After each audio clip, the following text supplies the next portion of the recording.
देश और दुनिया में जिन्होंने अपना नाम कर गए रोशन, वो तो वीर दामोदर थे, लेकिन धरातल पर गरीबों के लिए काज कर जो बन गए मसीहा, वह तो जसोधर थे।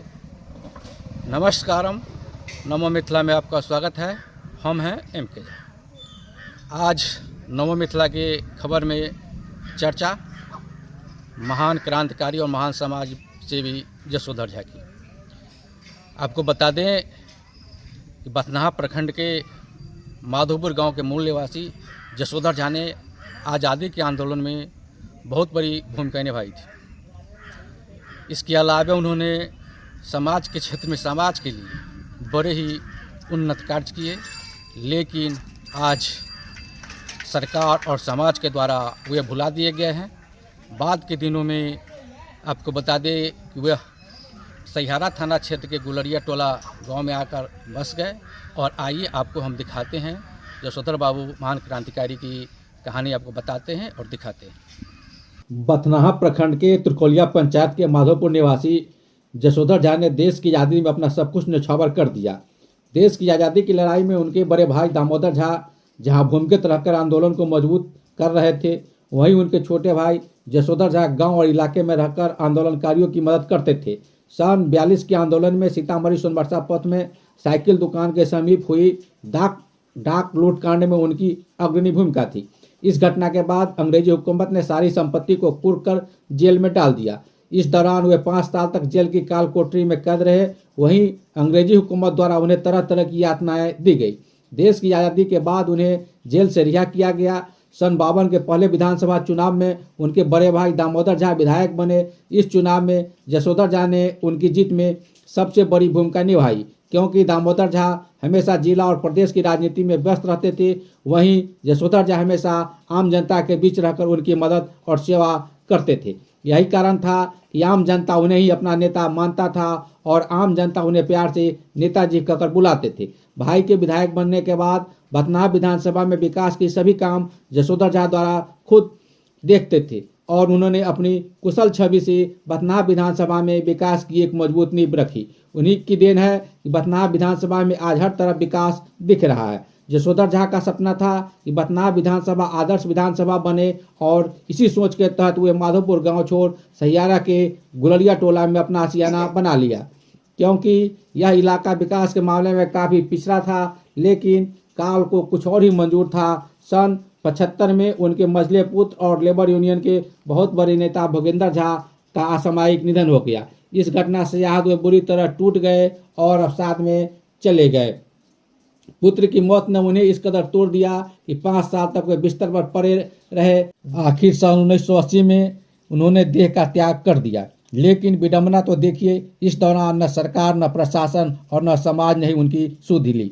बथनाहा विधानसभा को विकास के मानचित्र पर स्थापित करने वाले इस महान समाजसेवी क्रांतिकारी को सबने आज भुला दिया है। लेकिन नमो मिथिला परिवार अपने पूर्वजों की कीर्ति को व्यर्थ नहीं जाने देगी और समाज के लिए मिसाल कायम करने वाले लोगों की कीर्ति आपके बीच लाती रहेगी। नमो मिथिला परिवार की ओर से ऐसे महान आत्मा को सत सत नमन। तो आप देखिए, हम अभी मौजूद हैं बथनाहा प्रखंड के गुलरिया टोला में और ये जसोधर बाबू के सबसे छोटे लड़के नागेंद्र झा उर्फ नागे झा का मकान है। और ज़रा सड़क भी दिखाइए आप, कैमरामैन को कहेंगे कि तरह हमारे छोटे भाई थोड़ा दिखाइए। देखिए सड़क है गुलरिया टोला का। और इधर देखिए, इधर दिखाइए एक मकान। ये मकान किनका हुआ? यह हो गया जो दामोदर झा थे, 3 भाई, दामोदर झा, जसोधर झा और लक्ष्मेश्वर झा। तो लक्ष्मेश्वर झा के पुत्र गिनालाल झा, कमलानंद झा का मकान आप देख सकते हैं। और ज़रा दिखाइए नज़दीक से, थोड़ा इन लोगों का बागवान भी दिखाइए, ताकि जो उनके मूल गांव है माधोपुर के लोग भी देखें कि ये लोग यहाँ जो हैं किस तरह से। और निश्चित रूप से कहेंगे कि मिथिला संस्कृति, अपने गांव के संस्कार को कायम किए हुए ये लोग देख सकते हैं। यहाँ मकान को थोड़ा एक बार और दिखाइए, इनको भाभी को दिखाइए एक बार थोड़ा। देखिए बहू हैं जसोधर झा की सबसे छोटी बहू, और हमारी भाभी भी शायद नहीं पहचानती है। अभी अब हमारे साथ मौजूद हैं जसोधर झा के तीसरे पुत्र नागेंद्र झा उर्फ नागे झा, और इनसे हम जानेंगे कि उनकी जीवनी के बारे में, उन्होंने आज़ादी के आंदोलन में जो भूमिका निभाई, किन किन लोगों के साथ उनका संपर्क था। अच्छा, नमो मिथिला में यहाँ के स्वागत है भाई जी। अच्छा, बताइए उनका बारे में, अपने पिताजी के बारे में। जी स्वर्गीय जसोधर झा जी 1942 के आंदोलन में जी जयप्रकाश नारायण कर्पूरी ठाकुर, राजेंद्र बाबू प्रथम राष्ट्रपति जो देश के हुए, उनके आह्वान से अपना पढ़ाई लिखाई छोड़ करके विद्यार्थी जीवन में ही स्वतंत्रता में कूद गए और अपना बाकी सारा समय भारत माँ की आज़ादी के लिए लड़ाई लड़ने लगे। हर तरह का जैसा उन लोगों का अपना यहाँ ये प्रोग्राम होता था, उसमें स्वतंत्रता सेनानियों को इकट्ठा करना, धन इकट्ठा करना, अंग्रेज सरकार को पोस्ट ऑफिस के डाक विभाग ये सबसे लूटपाट करना, जिससे कि स्वतंत्रता सेनानियों का कार्य संचालन हो सके, करते रहे। इसी में ये लोग पकड़े गए, जेल हो गई। जेल होने के बाद इन लोगों के इनके बड़े भाई दामोदर झा, जसोधर झा, करीब करीब माधोपुर निवासी 10 आदमी इनके खानदान परिवार का सारे पकड़े गए। केशव झा, माधव झा, सारे लोग, सब लोगों को सजा हो गया। इनको भी भागलपुर जेल में आजीवन कारावास की सजा दे करके बंद कर दिया गया। जब देश में आज़ादी, हाँ, इस बीच में अंग्रेज सरकार कुर्की जब्ती करके घर मकान जितना था, ईंट तहत, खिड़की दरवाज़ा सब निकाल के ज़मीन सारा नीलाम कर दिया गया। जब 1947 में 15 अगस्त 1947 में देश आज़ाद हुआ, उसके बाद इन स्वतंत्रता सेनानियों को भारत सरकार सारे लोगों को बाहर निकाले और उसके बाद ये लोग अपना सामाजिक कार्यक्रम करते रहे। अर्थव्यवस्था था नहीं, कोई तरह का कोई ऐड था नहीं, फिर भी सामाजिक कार्य करते हुए मेरे यहाँ माधोपुर निवासी थे ये लोग। इसी बथनाहा निर्वाचन क्षेत्र के अंदर सहियारा ग्राम पड़ता है, जिसमें हमारे पिताजी जसोधर झा जी आए, यहाँ थोड़ा सा ज़मीन खरीद किए और यहीं पे अपना कृषि कार्य करके हम लोगों को लालन पालन किए, पढ़ाए लिखाए।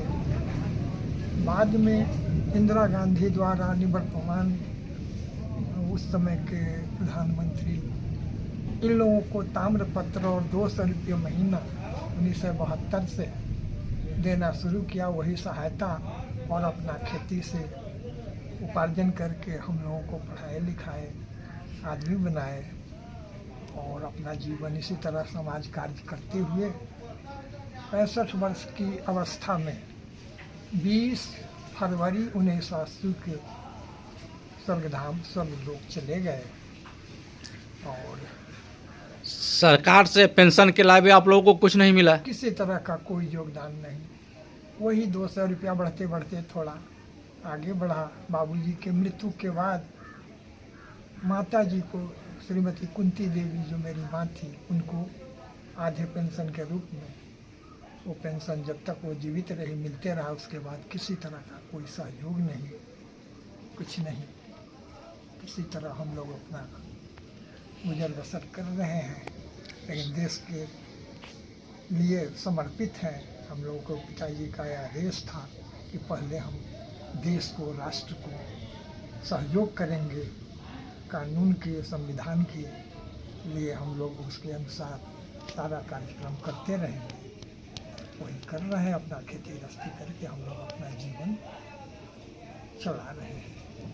ये आपका बहुत बहुत धन्यवाद। देख सकते हैं भोगेंद्र झा, जसोधर झा के पुत्र, उनकी पत्नी मालती झा का आज द्वादश कर्म और यहाँ गुलरिया टोला में संपन्न हो रहा है। देखते हैं सामने जो मकान दिखाई दे रहा है वह सकते हैं तो जसोधर झा और लक्ष्मण झा के वंशजों का। यहाँ देखिए आप, यहाँ से देख सकते हैं कि यहाँ जो लोग, जितना घर आपको दिखाई देता है सारे घर उन्हीं के वंशजों की है। 2 भाई यहाँ आए थे, जसोधर झा और लक्ष्मेश्वर झा। देख सकते हैं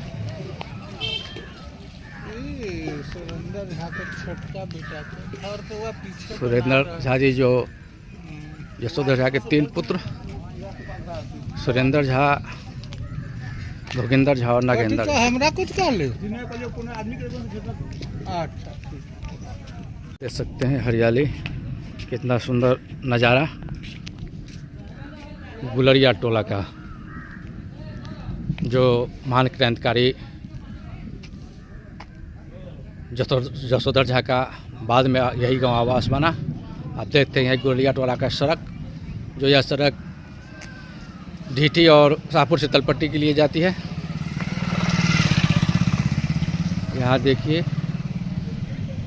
गोविंद, देखिए अपने कुल देवता, यह जो लोग आए थे हमारे कर्मह परिवार के हैं और कर्मह परिवार से पचवाड़ी पट्टी माधोपुर से यहाँ आए थे। और देखिए आज भी अपने कुल देवता के नाम पर श्री गोविंद किराना स्टोर, देखिए पता गुलरिया टोला सहियारा। मतलब ये लोग यहाँ आने के बाद भी अपना जो है कल्चर, अपनी संस्कृति, अपने आराध्य कुल देवता को नहीं भूले हैं। उन्हीं के नाम से दुकान आप देख सकते हैं।